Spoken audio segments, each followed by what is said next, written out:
What's going on? It's Lance Hayes with Sports Social Live. On today's episode, we'll discuss injuries around the Texans, game recap from last week. We'll do Texans in the media and scroll up and down Twitter and just see what we have in the Twitter spaces. We'll also talk about Coach Ryan's at the podium and then the Bengals outlook. Everything and more on Sports Social Live. Subscribe, like, share. Let's get into it.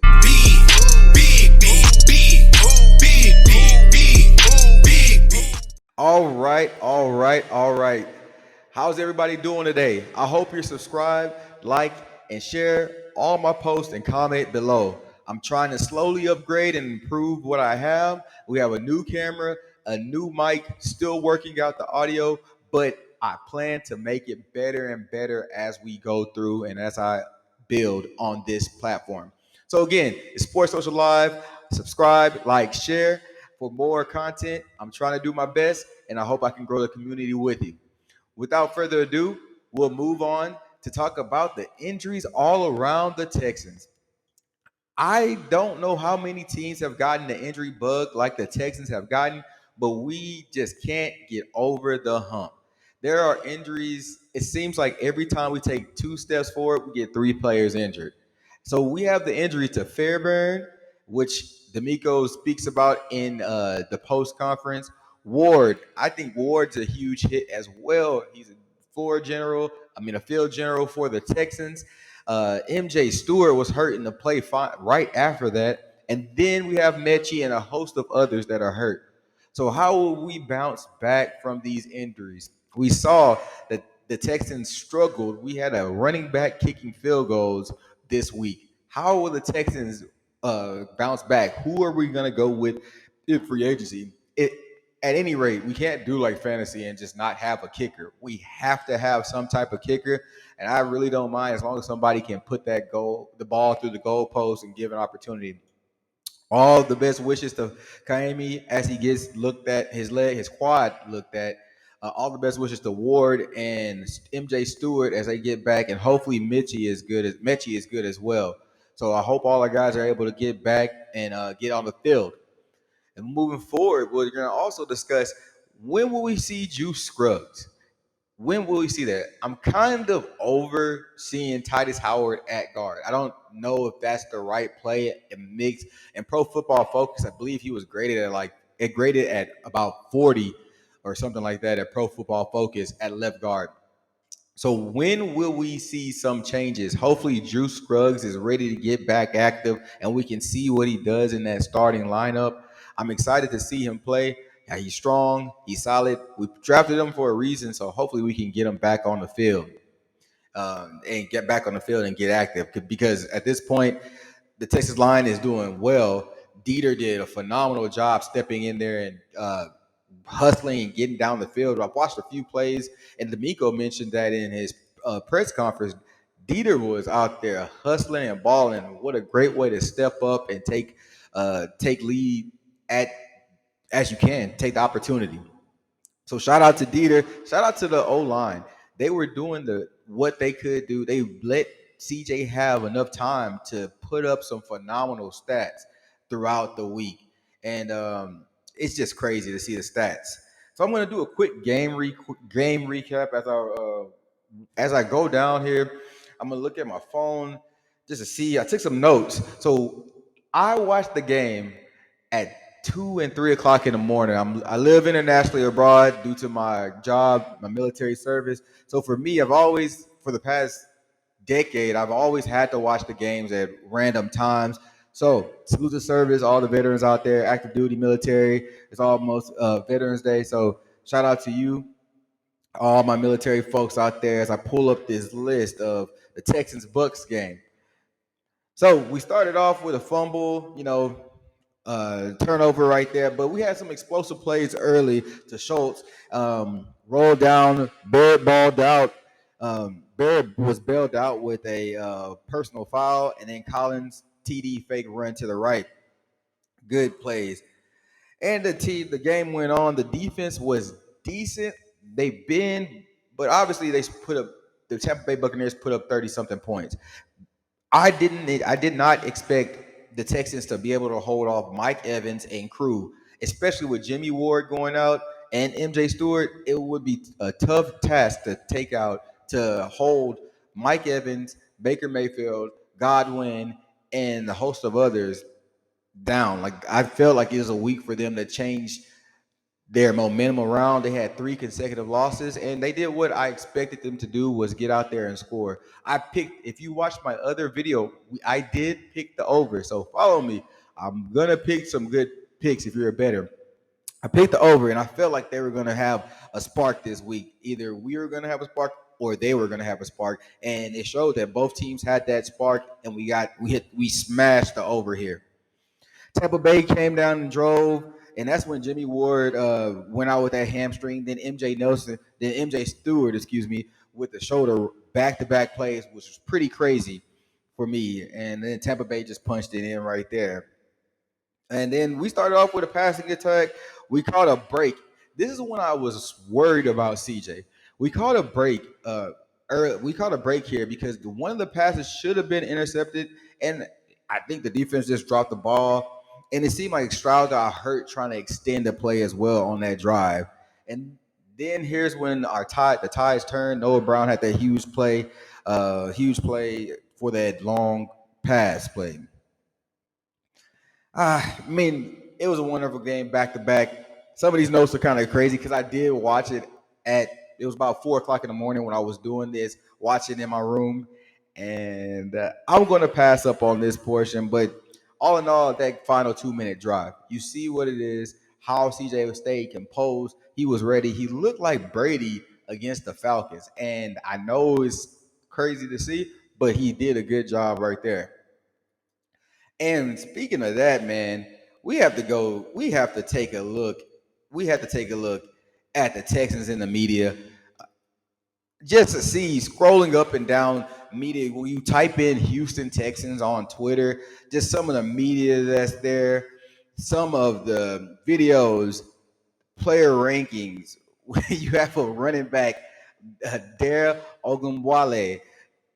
He's a kicker now, like just doing that. They're talking about them on they're talking about the Texans on ESPN. We went from one of those small market seeming teams to being talked about due to this last drive from CJ. And if you watch right here, this final play, you have CJ just drilling the tank there at the end, and they weren't surprised for that. I love this picture right here from my guy running around with the Texans flag. That's how I felt here in Japan. Just extremely ecstatic. It was 5 o'clock in the morning. My wife was mad at me because it just felt great to have that game winning drive. And that's pretty crazy to see. But the Texans balled out. That last drive, 46 seconds left, was a phenomenal drive. Smart plays. Dieter running down the field to get his teammate up, then clocking the ball at the right time. Couldn't ask for more, and I'm glad that Coach Ryans and the crew and Slowly worked and dialed up some plays that can help us get 2 minute drills down. I mean, because what Texans fan wasn't worried? The stadium was emptying after that last Tampa Bay touchdown. I get it, traffic and whatnot. But the Texans came back and they were able to get that last minute drop. I bet you won't leave again. I bet you won't leave again. So after that, after going down the media, let's talk about Coach Ryan's at the podium. Let's see if I can get this going.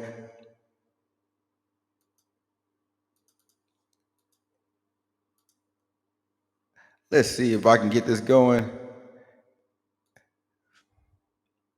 Coach Ryan's at the podium. He did a great job. So this is a part of the D'Amico post-game interview that I want to discuss. I don't change anything after I just had a team meeting. I told the guys, hey, congrats, it's over. Cincinnati. So I'm going to dial into this portion of D'Amico's press conference. Listen here to asking them how they feel about the media and whatnot. I don't change anything after I just had a team meeting. I told the guys, hey, congrats, it's over. Cincinnati, let's go to work. I love this. We don't care. Tampa Bay is over, it's done with. Everybody's going to pat you on the back, say you're the best in the world, And as Coach Saban calls it, is rat poison, Rat right? poison. Nobody cares. It's on to the next game. We don't. Tampa Bay game is not going to help us win, all right, Cincinnati. So everything, all of our preparation, everything that we're focused on right now is on to Cincinnati. CJ said yesterday after the game that You can't beat that response. That's leadership 101. They talk about that all the time. You have to get back to. You have to get back to playing. Have to stay on your foundation and keep moving. And I love that D'Amico said, "Hey, it's rat poison. Hey, we're not gonna stay focused on Tampa. That's the past. We're not gonna be in the past. We're gonna be future oriented. Stay proactive. You can't beat that with a stick. To be honest with you, there's plenty more that I like to see. Watching that last drive as CJ went down and scoring, but I won't put it all up here. I was just excited to see the team snapping back and doing well in the media. On this episode, I wanted to do a quick recap. I probably didn't do it as succinct as possible, but I wanted to give you a quick recap and discuss a few things. But we also need to talk about that Bengals outlook. One of the things about the Bengals outlook is that they have injuries as well. Jamar Chase is just ruled with a back injury, so it might have him questionable throughout the week. Don't wish injuries on anybody, but that is a big injury for the Bengals. I am interested to see how they respond. But I mean that the Bengals have a depth at receiver, and Joe Burrow seems to be hitting his stride and getting healthier as he goes forward. So the Bengals should be in a good place to play that. I think they're going to have a great game against the Texans. To be honest with you, the Texans have to stay focused on the Bengals and not let the media attention kind of surrounding the team get on them, get in their minds and get in their head. And like D'Amico said, stay with their foundation. I think this was a great breakout game for not only Noah Brown, because they know that Noah Brown can do that, but Tank Dell, a great breakout game, and it showed that he can get open. So defenses will have to pay attention to him. I'm interested to see how Damian Pierce and our running back crew, will Pierce come back? Will we get some more running runs from Singletary? He only had 26 yards. So what will we do when that comes? But on the game recap, I have to backtrack. On the game recap, let's just talk about the performance that we had stat wise. Stat wise, CJ Stroud had 0 interceptions, 5 TDs, 470 yards, 147.8 passer rating, and he went 30 for 42. That is phenomenal. Phenomenal. But he couldn't do it without the help of an offensive line and putting together some decent PFF numbers. I mean, Dieter played great. Um, Laramie Tonsil played great. Fant had a decent game. Could have been a little bit better, but and Tice Howard isn't playing at left guard. I don't know, even out of position. But you have to give them the credit where credit's due. And let's go with the receivers. Noah Brown, 153 yards. Schultz, 130 yards. Tank Dell, 114 yards. All in support of that Texans win. I love what we have going on. We showed that we can score. And shout out to Bobby Slowick. Him and CJ Stroud worked out the kinks. They were able to take criticism and do well going forward. So that was a quick game recap. Just to let you know what we talked about today, if you're catching it up at this part of the episode, I'm Lance Hayes of Sports Social Live for some digital content from everything from the Houston Texans, boxing, and sports in between. We discussed some of the injuries all around the Houston Texans. We did a game recap with some of the stats. Texans in the media. We had Coach Ryan's at the podium. We had the Bengals quick outlook, and I went back and discussed some of the Texan stats. We look forward to Week 10 versus the Cincinnati Bengals. Subscribe, like, share. I'm Lance Hayes, Sports Social Live. You see the socials on the screen. Follow us on Facebook. Subscribe to our YouTube channel. We're putting out content daily. Thank you for supporting. Thank you for coming to the channel. Have a good day.